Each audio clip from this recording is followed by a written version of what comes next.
Hello everyone, welcome back to my channel Panna Laksha. ఈరోజు మనం semester 2 FY2లో మనం unit 5 the last chapter accounts for non profit organisation discuss చేద్దాం. ఓకేనా? సో ఫస్ట్ మనకి ఇందులో టాపిక్స్ ఏమేమి ఉంటాయనేది మీకు తెలియాలి. సో ఫస్ట్ వచ్చేసి రిసిప్ట్స్ అండ్ పేమెంట్స్ అకౌంట్ ఉంటుంది, and next income and expenditure account ఉంటుంది, and income and expenditure with balance sheet అనేది ఉంటుంది. టోటల్గా మనకి 3 టాపిక్స్ అనేటివి ఉంటాయి. మెయిన్గా ఎగ్జామ్కి వచ్చేది ఏంటి అంటే income and expenditure account and income and expenditure account with balance sheet. ఓకేనా? ఇవి ఎక్కువగా ఫోకస్ చేయండి, 12 మార్క్స్కి ఇంపార్టెంట్. నెక్స్ట్ వచ్చేసి receipts and payments maybe chance of short answer. Okay, లేకపోతే సమ్ టైమ్స్ 12 మార్క్స్కి కూడా అడిగే ఛాన్సెస్ ఉన్నాయి, కాబట్టి లాస్ట్లో మనం రిసిప్ట్స్ అండ్ పేమెంట్స్ డిస్కస్ చేద్దాము. But important concepts first discuss చేద్దాం, that is income and expenditure account. So ఇక్కడ చూసుకున్నట్లయితే మీకు ప్రొఫార్మా అనేది ఉంది. Okay, always expenditure is called as payment and income is called as receipts. Okay, ఆపోజిట్గా ఉంటాయన్నమాట. ఇప్పుడు ఇక్కడ మీరు రిసిప్ట్స్ అండ్ పేమెంట్స్ అకౌంట్ చూస్తే ఈ రిసిప్ట్స్ అన్నీ కూడా మనకి ఇన్కమ్, నెక్స్ట్ పేమెంట్స్ అన్నీ కూడా ఎక్స్పెండిచర్. ఈ ఇన్కమ్ అండ్ ఎక్స్పెండిచర్లో ఏంటి అంటే మనం ఎలాంటి అసెట్స్ని ఇక్కడ తీసుకోమన్నమాట. సో ఈ ప్రొఫార్మాని కనుక మీరు పర్ఫెక్ట్గా నేర్చుకుంటే మీ 12 మార్క్స్ మీ హ్యాండ్స్లో ఉంటాయి. Okay, let's start now. దీనికి ప్రొఫార్మా ఎలా ఉంటుంది? Debit, credit, expenditure debit, income credit, amount. ఓకేనా? ఇది ప్రొఫార్మా మనకి. సో ఈ ప్రొఫార్మా ఒకసారి మంచిగా చూసుకోండి. ఇంపార్టెంట్ పాయింట్ వచ్చేసేది, ఎలాంటి అసెట్స్ మనం ఇన్కమ్ అండ్ ఎక్స్పెండిచర్ అకౌంట్లో తీసుకోము. ఇది ఒకటి గుర్తుపెట్టుకుంటే సరిపోతుంది. So let's start a problem. Simple amount, income, amount. Okay, next to balance, by balance ఇప్పుడు మనకి ఇన్కమ్ అండ్ ఎక్స్పెండిచర్లో అవసరం లేదు, అసెట్స్ కూడా అవసరం లేదు. సో సింప్లీగా ఇక్కడ చూడండి, ఫస్ట్ పేమెంట్ సైజ్ చూడండి, బికాజ్ ఎక్స్పెండిచర్స్ కాబట్టి by salary is also an expenditure. So 2 salaries. Next medicine వస్తుందా? రాదు, because it is an opening medicine కాబట్టి మనం ఇక్కడ అడ్జస్ట్మెంట్ అనేది ఉంది. So medicine opening balance as on 1st April is 2000. So 2000 opening balance. Purchases వచ్చేసి మనకి 4500, క్లోజింగ్ వచ్చేసి మనకి 1500. ఇది ఎలా రాస్తాం అక్క అంటే, సి టు ఓపెనింగ్ మెడిసిన్ టోటల్గా ఓపెనింగ్ ఎంత ఇచ్చారు? 2000 వేసుకోండి, ప్లస్ పర్చేస్ మనం కొన్నది ఎంతకి? 4500. నెక్స్ట్ మైనస్ క్లోజింగ్ 1500 వేసుకోండి. ఇప్పుడు 2000 ప్లస్ 4500 మైనస్ 1500 చేస్తే 5000. Next rent and taxes is also expenditure, take towards expenditure, same amount వేసుకోండి. Next by cost of vehicle అనేది అసెట్, సో అసెట్స్ తీసుకోము. సర్జికల్ టూల్స్ అసెట్ తీసుకోము, అంతే. నెక్స్ట్ కమింగ్ టు రిసిప్ట్స్లో subscription వస్తుంది, డాక్టర్ ఫీ వస్తుంది, loan from bank అంటే ఒక అప్పు అనేది తీసుకుంటున్నాం కాబట్టి it is related to liability, balance షీట్లో వస్తుంది, ఇప్పుడు రాదు. డొనేషన్ ఫర్ బిల్డింగ్ అసెట్, ఇది కూడా బిల్డింగ్కి డొనేషన్ కాబట్టి బ్యాలెన్స్ షీట్లో వస్తుంది, ఇప్పుడు ఇన్కమ్ అండ్ ఎక్స్పెండిచర్స్లో అసలు రాదు. ఇంట్రెస్ట్ ఆన్ ఇన్వెస్ట్మెంట్ 4000 తీసుకొని క్రెడిట్ సైడ్లో వేసుకోవాలి. ఓకే, నెక్స్ట్ ఇప్పుడు చూడండి, డెబిట్ ఎక్కువగా ఉంది, 8000 plus 5000 plus 12000 is 25000. Coming to year credit side 14000 plus 500 plus 4000, how much? 23500. This side అంటే క్రెడిట్ సైడ్లో 23500. ఇప్పుడు 25000 మైనస్ 23500 చేస్తే డెఫిసిట్ 1500.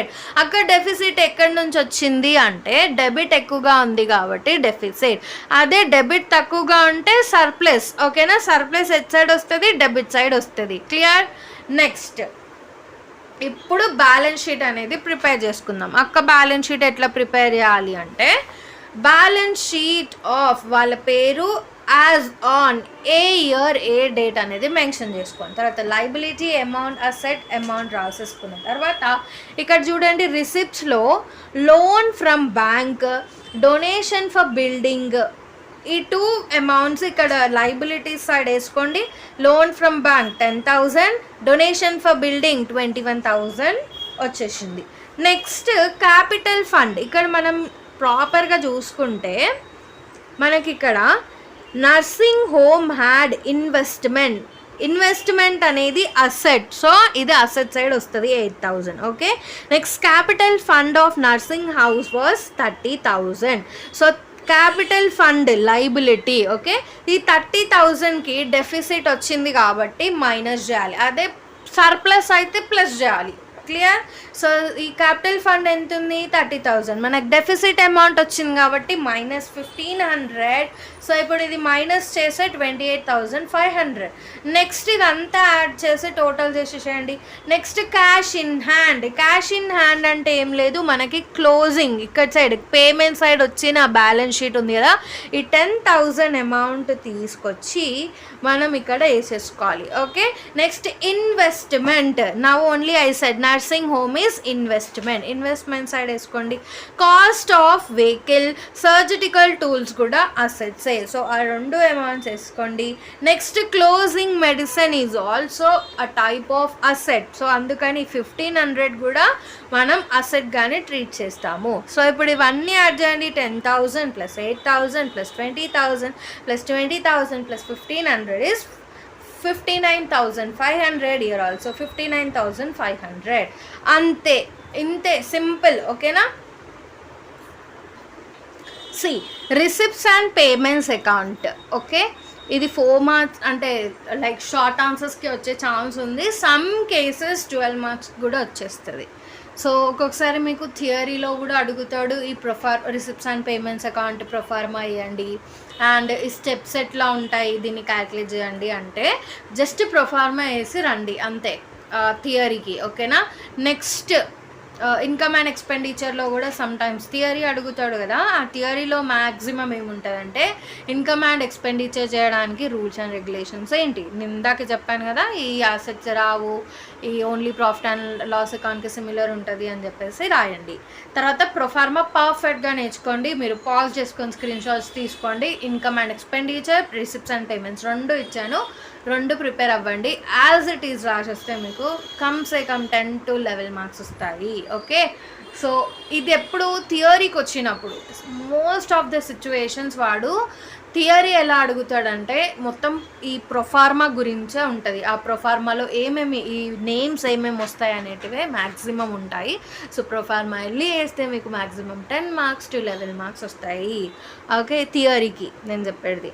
నా receipts and payments account, debit receipts ఉంటాయి, పేమెంట్స్ క్రెడిట్ సైడ్ ఉంటాయి. Okay, so to balance brought down, by balance carry down it side ఉంటుంది. Okay, subscription, entrance fee, general donation, sales, furniture అన్నీ ఒకటే దగ్గర ఉంటాయి. ఆ ఉన్నాయి అన్నిట్లో నువ్వు జల్లడబట్టాలి, రిసిప్ట్స్ ఏవి పేమెంట్స్ ఏవి అని చెప్పేసి. సో ఈ ప్రొఫార్మా పర్ఫెక్ట్గా ఉంటే మీకు అనేది ఈజీ ఈ రిసిప్ట్స్ అండ్ పేమెంట్స్. ఇప్పుడు ఒక చిన్న ప్రాబ్లం చేసి చూద్దాము సో దట్ మీకు ఇంకా ఈజీగా అర్థమవుతుంది. Seema, from the following details prepare receipts and payments account. Opening balance. Okay, so opening balance is always receipts. Opening balance of cash, opening balance ఇవన్నీ కూడా receipts. Next subscription collected receipts, entertainment show receipts and entrance fee received receipts. Computer purchased payment అంటే expenditure, purchase అనేది expenditure కదా అందుకనే payment side. Tournament expenses payment, entertainment show expenses payment, paid for periodicals expenses, salary paid expenses, rent paid expenses, cash in hand close అంటే closing అన్నట్టు. Okay, so ఇప్పుడు ఇది మనం just cash in hand ఇచ్చాడు కాబట్టి cash in bank కనుక్కుంటే సరిపోతుంది, అంటే లాస్ట్ బ్యాంక్ బ్యాలెన్స్ కనుక్కోవాలి అని చెప్తారు. సో ఏవేవి రిసిప్ట్స్ ఏవేవి పేమెంట్స్ అనేటివి తీసుకున్నాం కదా. సో ఇక్కడ చూడండి, opening balance of cash 1500, bank balance 45,000, subscription 8,000, entertainment receipts 4,000, entrance fee 2,000. ఇదంతా యాడప్ చేయండి, 2,000 వస్తుంది. Okay, next it's computer purchase, tournament expenses, entertainment show paid for periodical salaries, rent paid and balance carried on, only cash in hands that is 1,800 ఉంది. ఇప్పుడు ఎలా కనుక్కుంటారు అంటే 20,000 minus 3,000 minus 3,000 minus 1,800 minus 1,200 minus 1,200 minus 4,000 minus 1,800 చేస్తే మీకు 4,000 bank balance వస్తుంది. మళ్ళీ ఇవన్నీ add up చేస్తే 20,000 వస్తుంది. ఓకే, ఇంతే, సింపుల్.